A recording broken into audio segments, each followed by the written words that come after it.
একটা ভোট মানবেন আরেকটা মানবেন না, এই সুবিধা আপনাকে অত দেওয়া হবে না।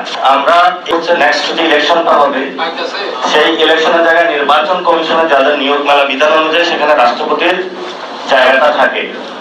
আবার যদি আমরা আমাদের জুলাই সনদ বাস্তবায়ন হয় সেখানেও রাষ্ট্রপতির হলে ভোটিং পাওয়ার আছে। মূলত নিজেদের ভোটিং পাওয়ারটা নিশ্চিত করার জন্য একজন দলীয় রাষ্ট্রপতিকে তারা বিবেচনা করছে।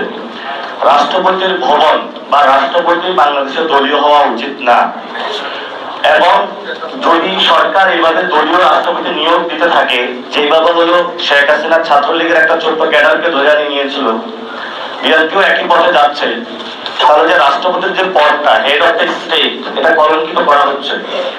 জুলাই সনদ বিএনপিকে বাস্তবায়ন করতে হবে। বিএনপি যতই কথা বলুক না কেন এটা বাস্তবায়ন করবো না, সেই পথ আমরা বিএনপিকে দিব না।